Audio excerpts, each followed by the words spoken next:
Bonjour à tous et bienvenue dans cette nouvelle vidéo. Aujourd'hui, on va parler de l'homme qui a probablement créé le plus grand mythe cinématographique de tous les temps. Évidemment, celui qui est derrière moi, Star Wars, et l'homme, c'est George Lucas. Récemment, je me suis plongé dans plusieurs ouvrages qui parlaient de George Lucas, qui racontaient sa vie et son œuvre, comment il en est arrivé à créer Star Wars, toute cette période qui est extrêmement intéressante, il se passe plein de choses, c'est fascinant, et il y a deux questions qui sont vraiment venues me titiller et j'ai envie d'en parler avec vous. La première question, c'est: est-ce que Star Wars, ce serait pas finalement un accident? Et la deuxième question, c'est: est-ce que George Lucas, c'est pas un peu un sale type quand même? Donc voilà, c'est un peu ces deux questions auxquelles on va essayer de répondre dans cette vidéo. Alors George Lucas, je vais pas vous faire une bio exhaustive de lui parce que, vous avez qu'à aller sur sa page Wikipédia, je vais juste préciser quand il est né et où il est né, donc le 14 mai, putain. Le 14 mai 1944. Putain, je suis nul avec les dates. Le 14 mai 1944, à Modesto, donc une petite ville du nord de la Californie, et ça va avoir son importance dans sa carrière, vous allez voir. Il est le fils notamment d'un mec qui tient une papeterie, et c'est très important dans son histoire, c'est que le père de George Lucas, il tenait une papeterie, mais il a aussi mis dans sa papeterie un petit stand de jouets, et ce stand de jouets a très bien marché, et donc il a commencé à se dire mais les gens, les adultes, ils viennent, et en fait les enfants, et ils achètent des jouets pour leurs gosses, et les jouets sont importants. Putain, retenez ça, il va se faire du blé avec cette idée, hein. Vous allez voir. Bon, l'enfance de Lucas, de ce que j'ai compris, c'est un mec qui passait beaucoup de temps devant la téloche parce que ses parents bossaient beaucoup et que voilà, il était assez solitaire. Finalement, c'était un peu un geek avant l'heure, il était pas très populaire. Donc il a passé beaucoup de temps à lire des comics et à regarder des sérioles, et ça viendra aussi, ça sera très important dans sa carrière évidemment, parce que Star Wars s'est clairement influencé notamment de Flash Gordon, qui est donc un serial qui regardait quand il était gamin, et je crois qu'il y a un comics aussi, Flash Gordon, hein, si je dis pas de bêtises. Donc on sent que tout ça est quelque chose qui a importé pour lui, notamment Indiana Jones, qu'il va créer après avec Spielberg.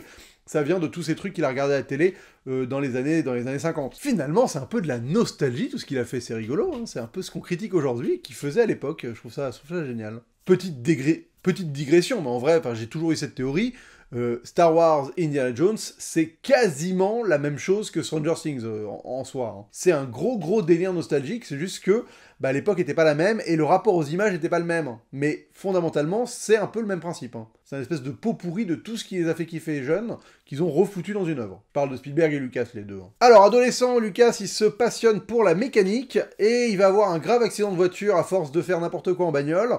Et c'est suite à ce grave accident de voiture, où vraiment il n'est pas passé loin de la mort, il a été alité très longtemps, qu'il va reprendre sa vie en main, qu'il va décider d'aller faire du cinéma, et d'aller donc à l'USC, University of South California. Donc cette période à l'université, il va devenir un peu un mec important, parce qu'il va faire des films qui vont marquer, notamment le fameux THX 1138 HDB, là il a un nom super bizarre son court-métrage. THX 1138 4EB, c'est ça le titre du court-métrage, qui est donc une version court-métrage du film qu'il réalisera plus tard. Et ce film, à l'époque, il fait vraiment sensation dans le milieu étudiant, parce que il y a un côté expérimental, il y a une création d'univers, il y a un truc très autorisant et à la fois visuellement très troublant, et ça parle d'une dystopie, mais c'est narré de manière assez évasive.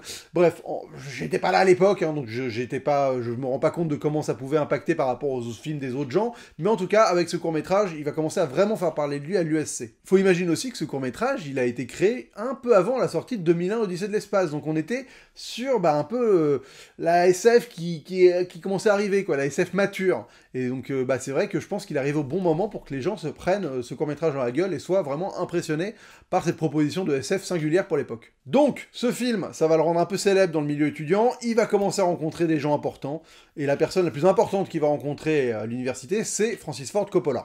Francis Ford Coppola, à l'époque, c'est déjà la rockstar des étudiants, le gars, il a déjà réalisé des longs métrages, et tout le monde le kiffe, il a un espèce de charisme énorme, il a une barbe qui fait que les gens le prennent pour Che Guevara, ou plutôt pour Fidel Castro, non, pour un daron qui déborde de swag. Voilà, donc Coppola, c'est vraiment le king, et il va prendre George sous son aile. Mais vraiment sous son aile, dans le sens où il va le trimballer avec lui. George, il va réaliser le making-of du film Les Gens de la Pluie, qui est un film que Coppola va réaliser de manière un peu itinérante, avec des blés du studio de l'époque. C'est-à-dire que on est dans une industrie qui est en train totalement de changer. C'est ça qui est génial, c'est qu'ils arrivent au moment où le système des studios commence à se casser la gueule. Easy Rider, qui est un film qui va faire date, qui va changer la donne, qui va en fait montrer que le public est en train de vouloir des choses différentes de ce qui est en train d'être produit. Les grosses productions n'intéressent plus le public. Et Easy Rider, qui est un film totalement barré sur des mecs qui font un road trip en fumant des pétards et en se bourrant la gueule et en parlant de tout et de rien, est un énorme carton. Et donc, un coup, les studios se disent « Putain, en fait, les jeunes, ils veulent ça ». Donc, plusieurs films, un peu de cet acabit-là, vont être produits, notamment Les Gens de la Pluie de Francis Ford Coppola. Donc, au départ, George, il est un peu dans l'ombre de Coppola, mais Coppola, il va l'aider à produire donc son premier long-métrage, qui va être l'adaptation en long-métrage de THX 1138. Et là, énorme bide. Mais vraiment énorme bide, THX. Enfin voilà, le film est distribué par Warner, il est coupé. George, il est trop frustré par les coupes qui ont lieu. Et le film, il sort, personne n'en parle. Ça fait un énorme four. C'est-à-dire que ce qui avait été ingénieux en court-métrage à l'école devient quelque chose d'abscon en long-métrage. Et il y a quelque chose de très froid qui se dégage de ce film qui fait que le public n'est pas du tout conquis. Et donc, échec pour George sur son premier film. Et donc après ça, George, il va être un peu vénère, et il va se dire, putain, faut que j'écrive un truc populaire, voilà, je vais leur montrer, moi, ce que c'est, un film qui marche, vous allez voir. Et donc là, il va partir sur un délire totalement nostalgique, encore une fois. Finalement, il va écrire une espèce de soirée fantasmée de son adolescence, qui va être donc American Graffiti. C'est donc un film sur 4 jeunes qui arpentent la ville de Modesto, en Californie, donc sa ville natale, en bagnole, le soir de leur dernier soir de lycée. Alors ce qui est intéressant, c'est que c'est une structure assez éclatée. Finalement, c'est une structure qui se rapproche des séries qu'on a aujourd'hui, et qui était totalement inédite à l'époque, parce que on n'avait pas l'habitude de splitter le récit en autant de parties différentes, et de faire des espèces de bonds d'un personnage à l'autre, sans que les personnages soient réellement connectés. C'est-à-dire qu'ils sont connectés au début, ils sont connectés à la fin, mais entre ces deux moments, la nuit est diverse et variée pour chacun d'eux. Alors je vous invite à vous renseigner sur comment ce film a été fait, American Graffiti. Le tournage est dantesque, ils avaient très peu de sous, c'est un film qui a été fait pour moins d'1 million de $, ils ont tourné hyper vite, ça a été vraiment un coup de maître de réussir à créer ce film comme ça, parce que franchement, avec peu de moyens, le film il a quand même vraiment beaucoup de gueule, et voilà. Donc c'est un film très nostalgique qui parle donc du début des années 60, alors que au moment où il le réalise, il est déjà dans les années 70. C'est un film relativement musical, ou en tout cas qui utilise des sons connus, c'est-à-dire qu'il y a toujours une chanson qui est en train de passer à la radio et qui rythme le film avec des énormes tubes de l'époque, notamment des tubes rock, les premiers tubes rock. Et donc voilà, c'est un film qui arrive à encapsuler le début des années 60, cette espèce de petite période où l'Amérique est doucement en train de changer, le temps d'une nuit où 4 amis vont vivre leurs premiers émois sexuels, leurs désillusions amoureuses, le fait de faire quelque chose de dangereux et de reconsidérer un peu sa vie, parce que à la fin de cette nuit, ils avaient des parcours tracés dont ils vont plus ou moins dévier. Et il y a ce panneau de fin qui est assez vénère dans American Graffiti, je ne spoile pas, mais il est très bizarre. Voilà, c'est que d'un coup, t'as un film qui était relativement feel good, et poum, tu te prends un truc dans la gueule à la fin qui est très, très violent. Et ça, c'était vraiment quelque chose que Lucas voulait conserver, pour lequel il s'est battu. Et c'est plutôt bien foutu, franchement, ça marche bien. Donc c'est pas lui qui l'a écrit, il a donné les idées, il a été écrit par un duo de scénaristes, American Graffiti. C'est important parce qu'on se rend compte que George Lucas, dans sa carrière, en termes de scénariste, ça va pas être le top du top, quoi. Alors le montage, il a été effectué par quelqu'un d'assez important qui s'appelle Verna Fields, qui était considérée comme la plus grande monteuse de l'époque, et Verna Fields, elle avait sous son aile quelqu'un d'aussi important pour la vie de Lucas, qui est Marcia Lucas, qui à l'époque était tout simplement la femme de George Lucas. Et c'est vraiment grâce à ce montage audacieux et judicieux et un peu innovant que le film fonctionne aussi bien aujourd'hui encore. Donc c'est très bizarre parce que cette époque avec American Graffiti, il fait un film clairement destiné à la jeunesse, les studios comprennent pas du tout ce qu'il fait finalement, ils aiment pas le film, il y a le film c'est un film Universal et un des pontes d'Universal qui se charge du film déteste le film, notamment, alors Lucas il est plutôt malin là-dessus, il organise une projection, la première projection du film dans un ciné avec beaucoup de jeunes dans la salle. Et c'est l'euphorie, quoi. La séance se passe super bien. Et le gars d'Universal, il dit quand même que le film est une grosse merde, quoi. Il est en déni du potentiel succès du film, quoi. Autant dire que toute cette période, elle est pas facile pour Lucas, parce qu'il a fait un film dans des conditions hyper dures, le studio y croit pas, bref, son moral, il est super bas, mais finalement, le film sort, et c'est un énorme carton, donc voilà, là, il a plein de thunes, il peut s'acheter une maison, George, il est trop content. Le studio, il ravale un peu sa fierté parce que, voilà, le mec a enfin fait un film qui marche. Donc Universal a un film qui marche. George a prouvé que c'est un réal qui pouvait faire quelque chose de populaire. Il est content. Et là, on arrive à son prochain film qui va être évidemment Star Wars. Donc Star Wars, c'est un truc à l'époque, c'est ça qui est hyper drôle avec toute cette histoire.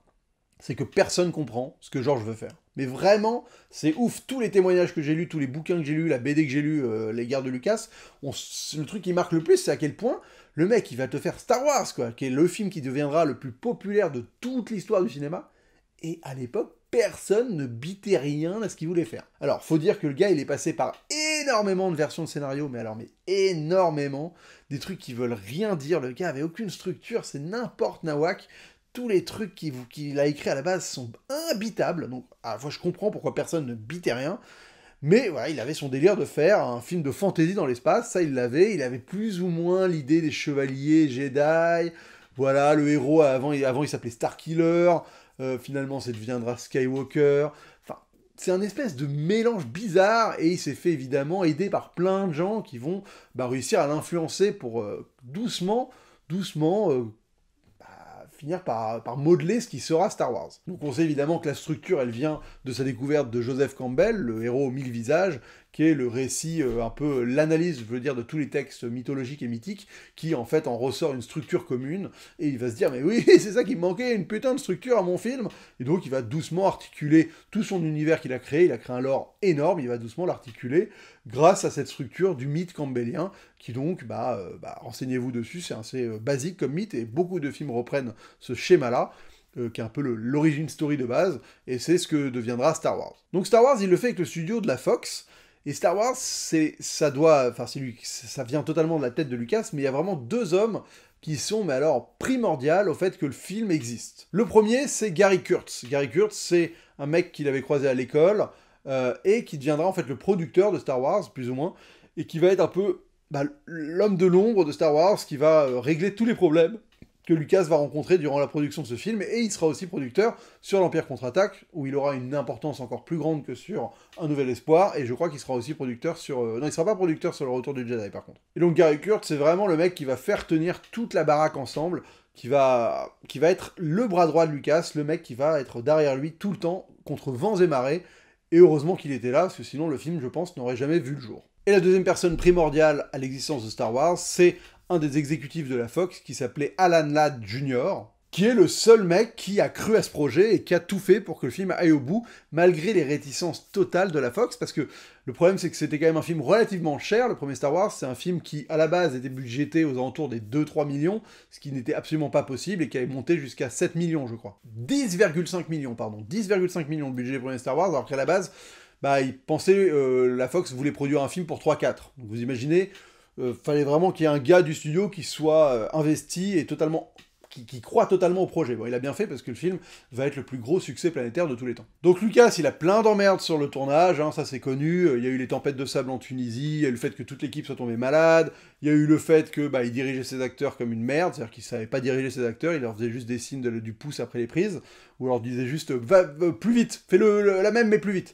Voilà, donc c'est un mec qui clairement a un déficit d'empathie, ou en tout cas de connexion avec certains membres de son équipe, notamment les comédiens. Bon, ça se ressent pas trop sur Un Nouvel Espoir, parce que les acteurs se sont débrouillés pour réussir à incarner leur rôle, je sais pas comment il a fait. Il a eu aussi de la chance, il est tombé sur un casting qui fonctionnait vraiment bien. Bon, il y a évidemment plein de petites histoires autour de toute ce tournage Star Wars. Peut-être qu'un jour je ferai une vidéo en détail là-dessus, mais c'est pas le sujet de cette vidéo. Voilà, donc il y a plein d'anecdotes géniales, c'est un tournage totalement épique, à une époque totalement folle, et en plus, c'est le film qui va clairement changer l'histoire du cinéma hollywoodien, quoi. Donc tant bien que mal, il arrive à terminer le tournage, il éclate en vol, c'est-à-dire qu'il finit à l'hôpital pour surmenage, tellement il n'en peut plus, parce qu'en plus il y a des effets spéciaux en parallèle, il a dû créer en fait toute une branche d'effets spéciaux, donc le fameux ILM, Industrial Light and Magic, merci pour l'accent les gars. Donc c'est quelque chose de totalement innovant à l'époque, il a dû faire venir un mec qu'il a finalement viré, enfin pareil, ça c'est une histoire totalement rocambolesque, la création d'ILM, mais tout juste est-il que doucement ça commence à prendre forme. Star Wars, il commence à le montrer à des gens où il remplace les scènes de vol de vaisseau spatial par des images d'archives de la Seconde Guerre mondiale. Bon, les gens sont déroutés par ce qu'ils regardent, ils comprennent pas trop. Il fait cette fameuse projection avec tous les potes réalisateurs de l'époque, John Milius, Brian De Palma, Steven Spielberg, Palma, il comprend pas trop ce qu'il voit, il trouve pas ça terrible. Milius, pareil. Il y a que Spielberg qui est enthousiaste, qui dit, mec, putain, t'as fait un succès, ça va cartonner. Vraiment, le seul gars qui croit, tu vois, Spielberg, le messie, quoi. Donc franchement, il est pas bien, Lucas, dans cette période. C'est hyper dur parce que le film, personne comprend, même une fois qu'il a été tourné. Les effets spéciaux sont laborieux et il doit tout refaire un peu à zéro une fois qu'il a commencé à revenir dans les studios d'ILM après le tournage, parce que les gars se sont un peu laissés aller. Alors pas tant que ça, parce que finalement, il y avait c'était un peu de la... On va dire, ils ont appris de manière empirique, c'est-à-dire qu'une fois qu'ils avaient la méthodologie mise en place, ils pouvaient reproduire ce qu'ils voulaient faire de manière beaucoup plus rapide que ce qu'ils avaient dû faire au tout départ, où ils avaient dû créer des technologies, notamment ce qu'ils appelaient le motion control, qui est le truc le plus important des effets spéciaux de Star Wars, qui est le fait d'avoir une caméra qui bouge par ordinateur, qui peut reproduire exactement le même mouvement plusieurs fois de suite, et donc comme ça, après, on peut composer les images ensemble, en refaisant le même mouvement, on peut faire voler un vaisseau, le fond, un personnage, et on additionne les trois avec un mouvement de caméra, et le plan existe. Dans cette période, finalement, le seul moment où vraiment il va avoir foi dans son film, c'est quand John Williams lui livrera la musique et qu'il sera à Londres, au moment de l'enregistrement de la musique, devant les images du film, et que là, vraiment, voilà, le film avec la musique, il va se dire, putain, c'est bon, mon rêve vient d'avoir lieu, Star Wars, ça existera comme je l'ai pensé, quoi. Donc, la suite, elle est connue, le film, il sort, alors c'est drôle parce que lui, il était tellement surmené qu'il avait oublié le jour de la sortie, et en plus, personne croyait trop à Star Wars, il était sorti dans très peu de salles. La légende raconte qu'il est allé se foutre dans un diner avec sa femme, et qu'il a regardé par la fenêtre et qu'il a vu une espèce de queue énorme devant le Chinese Theater à Los Angeles, qui est le cinéma un peu le plus populaire de la ville, que énorme, et qu'il allait voir, mais c'est pourquoi? Mais c'est pour Star Wars. Et en fait, il s'est rendu compte que des gens l'avaient déjà vu 4 fois dans la journée, que le film devenait un phénomène, voilà. Et donc, c'est devenu le plus grand succès de tous les temps. Ça fait de lui un homme ultra riche, le patron d'un futur empire, parce qu'en plus, dans son contrat, il y avait une négociation qui avait été faite, il a créé on va dire une division qui s'appelle Lucasfilm, et Lucasfilm, en fait, c'est devenu... Ça avait parce que la Fox ne croyait pas au projet, il a réussi à conserver les droits de Star Wars, les droits d'exploitation de la licence, le fait de pouvoir faire des suites, il a conservé aussi le fait de pouvoir exploiter les jouets, bref, et ça venait justement de son père, hein, et c'est ça qui leur apportera le plus d'argent, c'est toute cette exploitation de son univers, et le fait d'avoir le pouvoir. Et en fait, tout ce récit sur Star Wars, c'est quelque chose d'assez génial, parce qu'on se rend compte que c'est un film indépendant, Star Wars. C'est un film où Lucas s'est battu pour garder le contrôle sur son film le plus possible, quitte à avoir moins de moyens, quitte à avoir encore plus de difficultés à le monter. Parce que la saga Star Wars sera fondamentalement sa saga à lui, et il sera seul maître à bord, jusqu'à ce qu'il donne les rênes à Disney dans les années 2010. Alors, ce qui est ouf, c'est qu'il réalise le premier. Il veut absolument pas réaliser l'Empire contre-attaque, donc il devient juste producteur. Alors Empire contre-attaque, tu te dis, ça va être un énorme carton, c'est la suite du plus grand succès de tous les temps. Oui, mais à l'époque, les suites marchaient pas trop. À l'époque, les suites, ça faisait pas comme aujourd'hui, où on peut ramasser plus avec une suite qu'avec le premier. D'habitude, les suites, ça faisait quasiment un tiers de recettes du premier épisode. Donc c'était pas du tout la même mentalité. Donc produire la suite, c'était une évidence, mais que la suite coûte plus cher et qu'elle risque de rapporter moins était un vrai risque. Et c'est ce qui s'est passé. Donc il voulait pas être réalisateur là-dessus, il voulait se concentrer plutôt sur la prod, il a délégué évidemment la production à Gary Kurtz, et le producteur c'est Irvin Kershner. Alors le tournage s'est plutôt bien passé, mais Kershner c'est un réalisateur à l'ancienne, qui fait les choses bien, de manière méticuleuse, et ça George il a un peu pété un câble, parce que il y a eu un dépassement de budget, le film a fini par coûter relativement cher, quasiment 25 millions de dollars, et il a été odieux avec Kurtz, qui est quand même son bras droit depuis toujours. Ils rebosseront vraiment plus jamais ensemble à cause de ça, parce que voilà, le mec il a commencé à devenir vraiment mégalo et à en vouloir à terre entière, et à terme quand même s'approprier le succès du film une fois que le film était sorti et que tout le monde l'appréciait, quoi. Et c'est là où il y a un moment intéressant où on peut commencer à se poser une question, c'est-à-dire que l'Empire contre-attaque, c'est je pense le Star Wars le plus apprécié de tout le monde. En tout cas, c'est peut-être pas votre préféré individuellement, mais c'est considéré comme le meilleur film Star Wars. Parce qu'il est plus mature, parce qu'il aborde des thèmes un peu plus sombres, de manière un peu plus nuancée. Voilà, il y a une vraie romance au milieu qui est quelque chose de bien mené. Il y a quand même un sentiment de dépaysement, de sérieux, de gravitas. Il y a une séquence d'ouverture qui est dantesque. Enfin, il y a le méchant antagoniste qui prend vraiment son ampleur dans ce film-là, qui est en plus une fin qui est très dure. Quand même, tu finis avec Han Solo cryogénisé, Dark Vador qui révèle que c'est le père de Luke. Pardon, je vous ai spoilé ça, je suis navré. Voilà, et ça finit un peu en demi-teinte, vraiment de manière très surprenante. Et donc c'est le film... voilà. Et ça, tout ça, Lucas, il aimait pas trop, finalement. Clairement, c'était pas sa vision de Star Wars. Et d'ailleurs, il va rectifier très vite le tir avec Le Retour du Jedi, qui est un film qui est quasiment une espèce de remake déguisé du premier, sur certains aspects, notamment sur le climax de fin, qui est le même principe que le premier, hein. Il va infantiliser un peu tout ça, en ramenant les Ewoks, en mettant plus d'aventure, plus d'action, beaucoup moins de nuances, et voilà, donc c'est marrant de se rendre compte lui, il a commencé à vriller un peu, ou en tout cas à pas faire confiance à son public, le public qui avait aimé Star Wars, quoi. Donc, doucement, il va modeler Star Wars comme lui, il l'entend, et de manière peut-être irrespectueuse pour ce qu'était à la base un peu Star Wars ou son idée, quoi.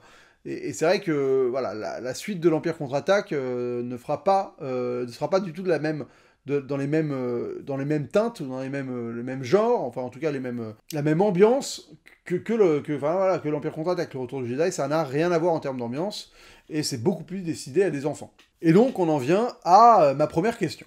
Est-ce que Star Wars est un accident? Parce que Lucas, en termes de réal, c'est une carrière improbable. C'est-à-dire qu'il a fait THX, il a fait American Graffiti, et après il a fait Star Wars. Et il n'a plus rien réalisé autre que ça, quoi. Et le premier Star Wars, c'est clairement quelque chose qui arrivait à une époque où on était en demande de ça, quoi. C'est-à-dire que c'est au-delà de l'ère du temps, c'est-à-dire qu'on peut considérer qu'il a créé ça, mais il a vraiment réussi à capter quelque chose d'ambiant où les gens voulaient avoir un film d'évasion dans l'espace, fantaisiste, où on rêve de chevaliers, de princesses, de combat spatial pour la liberté de la galaxie, tout ça avec une création de design totalement nouveau pour l'époque, le fait de faire une SF vintage, quoi, où tout est usé, un peu crasseux, c'était quelque chose qu'on n'avait jamais envisagé, et franchement, ça a marqué tout le monde, ça a marqué l'histoire du cinéma, ça a marqué la pop culture en général. Voilà, tous les designs de vaisseaux sont devenus iconiques. C'est Star Wars, que c'est devenu le plus grand mythe de l'histoire du cinéma. Mais qu'est-ce qu'il en a fait après, fondamentalement? Parce qu'après, il y a l'Empire contre-attaque, qui est, qui est, je pense, le sommet de ce qu'a été Star Wars. Et le Retour du Jedi, que je trouve vraiment convenable, hein, mais qui, en effet, commence à montrer les signes de ce que sera autre chose, notamment la prélogie. Et quand, 30 ans plus tard, ou 20 ans plus tard, année 99, hein, la sortie de l'Empire, de la menace fantôme, Lucas va enfin revenir à Star Wars, ça va plus être la même chose, quoi. C'est-à-dire que là, il n'y a plus personne pour le remettre à sa place, et il va être en roue libre totale, et il va nous faire la prélogie, qui est très étrange comme prélogie, parce que c'est à la fois enfantin, c'est à la fois compliqué politiquement, avec des espèces d'embrouglios scénaristiques, c'est pas très très harmonieux, il y a des personnages insupportables, on connaît tous, hein, Jar Jar Binks, les acteurs jouent tous comme des patates, quasiment tous, il y a cette espèce de perte de moyens techniques, ou en tout cas de laisser aller dans l'abondance technique de fonds verts, trucs qui sont dégueulasses aujourd'hui, qui fonctionnent plus du tout, et le mythe Star Wars, il y en a qui adorent la prélogie, mais globalement, on est quand même très très loin de l'espèce de pureté originelle de l'épisode 4. Et en plus, il y a l'histoire où il a remodifié tous ses films anciens pour faire la version dont il rêvait depuis toujours, avec des effets spéciaux ignobles qui dénaturent la cohérence des premiers films. Donc aujourd'hui, on peut même plus les revoir, quoi. Ces premières copies, elles n'existent quasiment plus, à part en version pirate.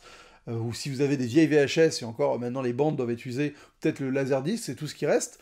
Donc c'est vraiment horrible ce qu'il a fait à sa saga, et c'est là où j'ai envie de dire, mais comment ce mec-là, est passé du mec qui crée Star Wars en 1977 au mec qui détruit Star Wars quasiment dans les années 2000, quoi. Et ce qui me fait dire que c'est peut-être un accident, c'est juste que le gars a changé, quoi. Le gars a vraiment changé, et il n'a pas réussi à accepter que son œuvre reste ce qui représentait une certaine époque, quoi. Il est devenu businessman, il est devenu chef d'une entreprise énorme, hein. Lucasfilm, c'est colossal, c'est une entreprise qui fait du jeu vidéo, qui fait donc des effets spéciaux, qui a failli posséder Pixar à une époque, c'est une entreprise maintenant qui détient du pétrole, du gaz, une espèce de tout un bordel, c'est un conglomérat énorme. En fait, il est devenu un studio. Alors que Star Wars a été fait contre les studios. Bref, c'est un film où il a tout fait pour obtenir une forme d'indépendance. Mais finalement, il est devenu un peu le mal qu'il essayait de combattre à la base. Et c'est en devenant ce mal qu'il a, pour le coup, je pense, dénaturé un peu sa saga ou sa série. Parce que finalement, l'esprit initial de Star Wars s'est totalement paumé, et il est devenu, bah, la face opposée de ce qu'il racontait à la base, quoi. Donc c'est pour ça que je dis, c'est pas un accident Star Wars, parce que l'univers qu'il a créé, bah voilà, il l'avait en tête, il l'a toujours fantasmé, et ça, il a réussi à le poser comme il fallait, quoi. Mais, mais par contre, ce qu'il en a fait par la suite, bah, je pense qu'il a dénaturé ce qu'il avait, parce qu'il a changé fondamentalement, et il n'était plus du tout qui il était quand il a créé Star Wars, avec cette insouciance et cette volonté de faire rêver, quoi. Même s'il y a toujours l'univers qui est là, quoi, mais c'est vrai qu'il le retransmet de manière beaucoup moins efficace pour nous faire rêver, quoi. Et c'est fou, en fait, de voir un créateur qu'on a chié à ce point, et qui est capable de fournir, parce qu'il en a chié à ce point, je pense, un mythe aussi puissant que Star Wars, parce qu'en fait, je veux dire, c'est ça qui est dingue avec Star Wars, c'est que ça tient sur une trilogie originale qui a permis de lancer, bah, je veux dire, 40 ans de Star Wars Mania par la suite. Et même encore aujourd'hui, Star Wars reste quelque chose de fort, quelque chose sur lequel on peut encore capitaliser, et les gens continueront d'aller voir les Star Wars avec une vraie fanbase très forte, et même un vrai engouement, parce que l'univers qu'il a posé à la base est suffisamment riche pour que ça puisse prendre son envol. Alors, il y a eu une période où là, je pense que on est en surexploitation de Star Wars par Disney, qui nous a fait Star Wars dans tous les sens, donc ça veut peut-être plus rien dire, Star Wars, mais en tout cas, de se dire que tout ça vient de quelque chose d'aussi fort et d'aussi resserré que le premier film, moi je trouve ça zinzin, et donc c'est là où je dis que je pense que tout ce que Star Wars est devenu est un accident, en fait.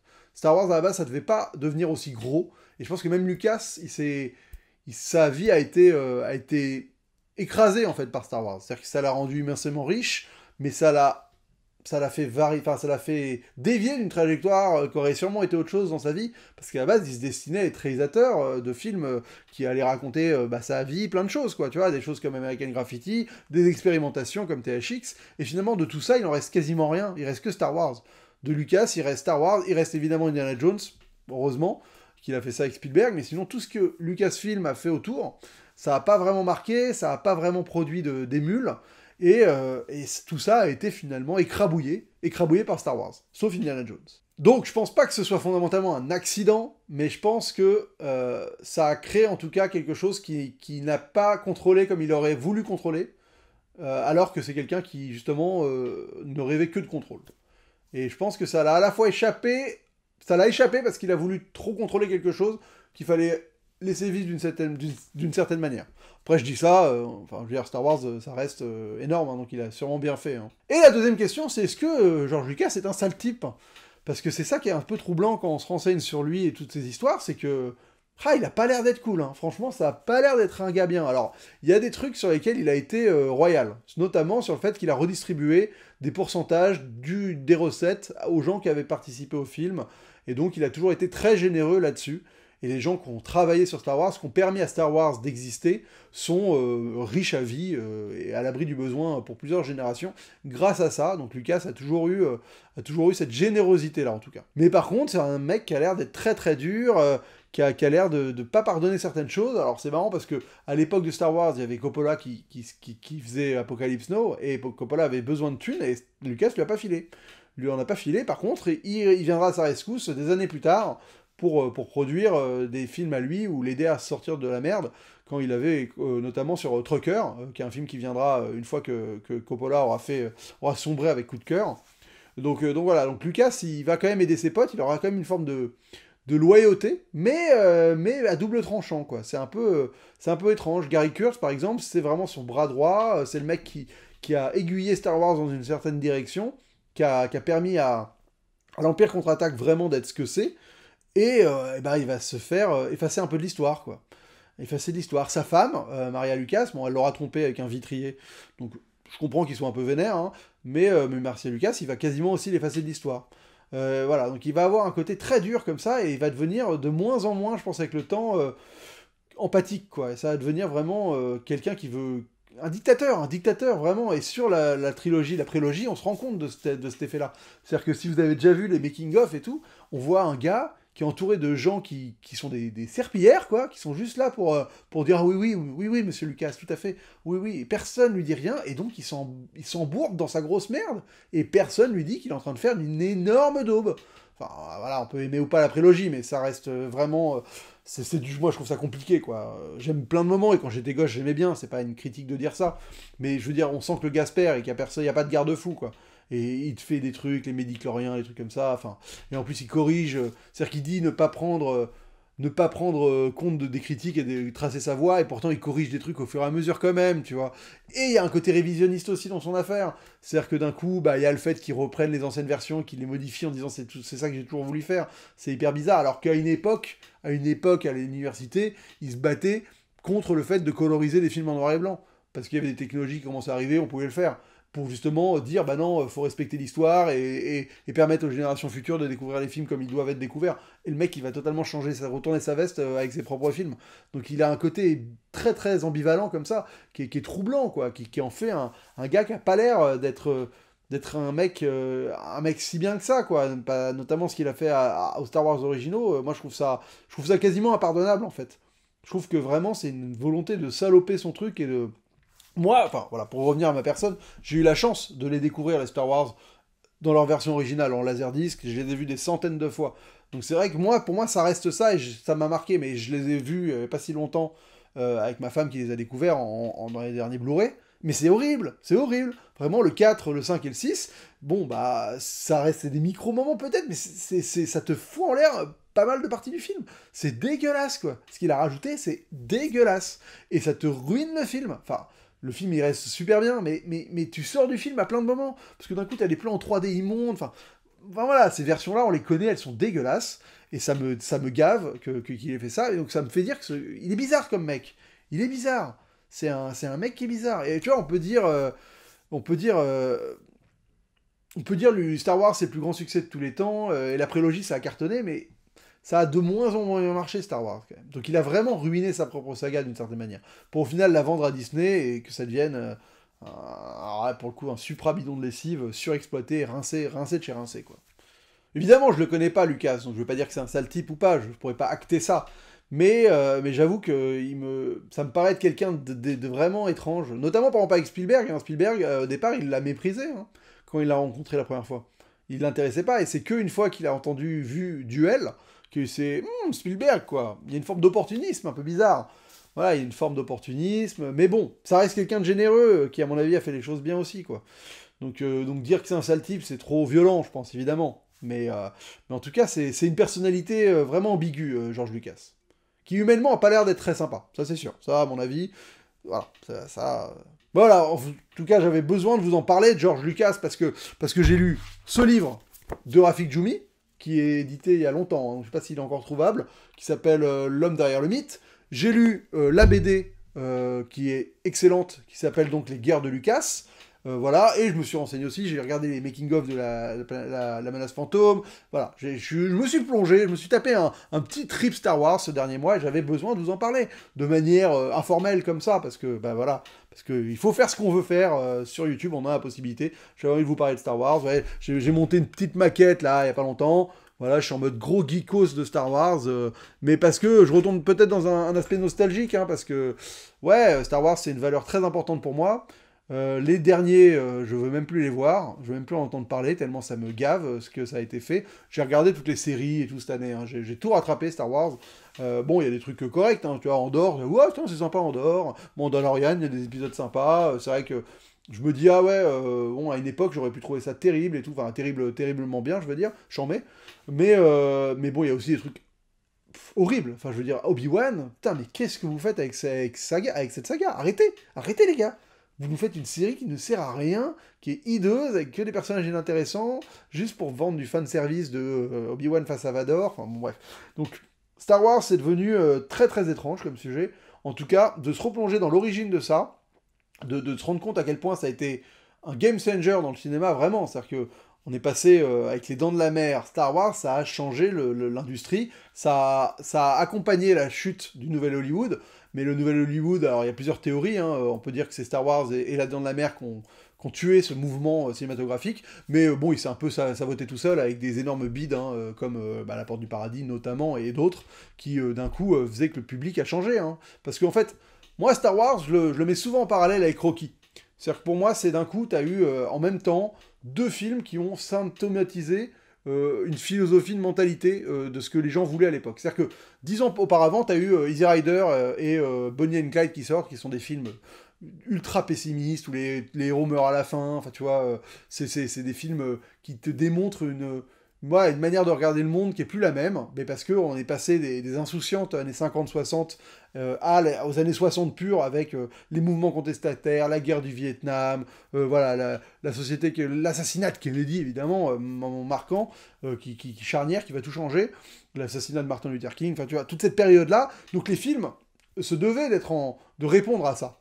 De véhiculer ces idées-là. Donc tu as les cartons de l'époque, c'est donc comme j'ai dit Easy Rider, mais c'est aussi Le Parrain, qui reste un film fondamentalement macabre, c'est évidemment L'Exorciste, qui est aussi un film macabre. Voilà, on est sur cette période du cinéma où le public a besoin de se nourrir, ou en tout cas est attiré par ceci. Mais vers les fin des années 70, on en a marre.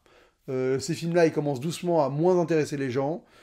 Il y a un côté, on veut quelque chose d'optimiste et de léger. Et Rocky, Star Wars, c'est deux films qui sortent à quelques années d'intervalle, qui sont un peu le même format c'est un film où la personne est tenue par quelqu'un qui a rêvé de ça, qui s'est investi, qui a fait des sacrifices pour que les films aillent au bout, Rocky et Star Wars, et ces deux films qui vont être des énormes cartons, qui vont lancer des sagas, qui vont évoluer avec le temps, qui vont s'adapter à leurs époques, et qui vont raconter en soi toute l'histoire du cinéma qui va suivre.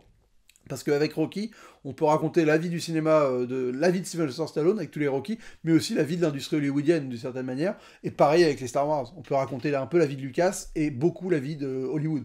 Je veux dire, vous prenez les différentes périodes de Star Wars, ça nous raconte totalement, à chaque fois, ça encapsule qu'est-ce que c'est l'époque aujourd'hui. Et c'est ça qui est ouf, c'est ça qui est dingue.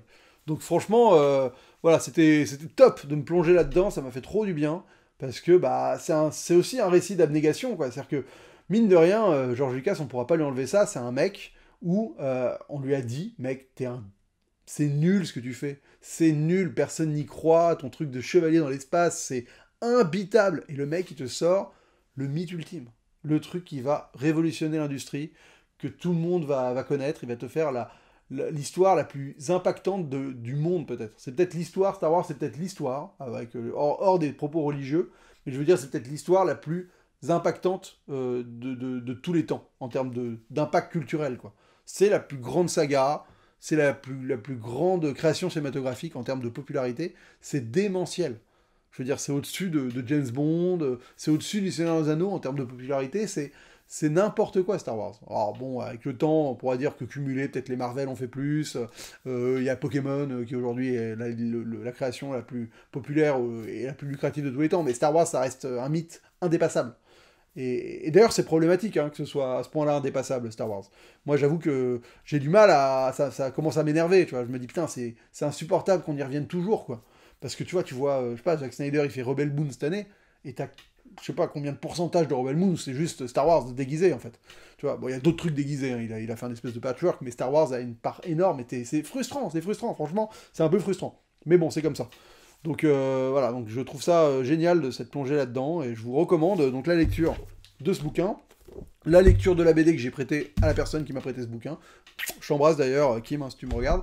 La BD Les Guerres de Lucas. Il y a d'autres, il y a une bio officielle aussi de George Lucas. Celle-là, ce que j'aime bien, parce que c'est Rafik Djoumi, hein, qui est toujours quelqu'un qui prend un angle qui est quand même pas toujours l'angle le plus conformiste sur tout ce qui se passe. Il a des brins de conspirationnisme et tout ça, donc c'est assez intéressant parce que il le punch pas mal, hein, Lucas, dans ce bouquin, d'où ma vidéo un peu à charge, parce que ouais, il remet en question vraiment cette personnalité, essaie de la comprendre, et vraiment je vous recommande de vous le dégoter, il vaut vraiment le coup. Voilà, il y a énormément de choses que j'ai pas dit, hein. Moi j'ai fait une espèce de résumé du bouquin, plus les guerres de Lucas, plus mon avis personnel sur tout ça. Mais en tout cas, voilà. Bon, bah, j'espère que cette vidéo extrêmement longue et fleuve vous a plu, en tout cas vous aura intéressé. Voilà, je reviens doucement pour vous parler de sujets qui m'intéressent à des moments comme ça. Et bah, ce coup-ci, c'était George Lucas et Star Wars. Voilà, donc j'espère ne pas avoir dit de trucs faux, je pense pas, mais peut-être. Reprenez-moi dans les commentaires, évidemment. Dites-moi ce que vous pensez de l'homme, ce que vous pensez du mythe, de Star Wars. On débat de ça dans les commentaires. Allez-y, si vous en avez ras le cul de parler de Star Wars, vous dites juste « J'en ai ras le cul de Star Wars !» Et ça ira très bien aussi. Voilà. Et écoutez, on se retrouve très vite pour une prochaine vidéo, et d'ici là, bonne toile!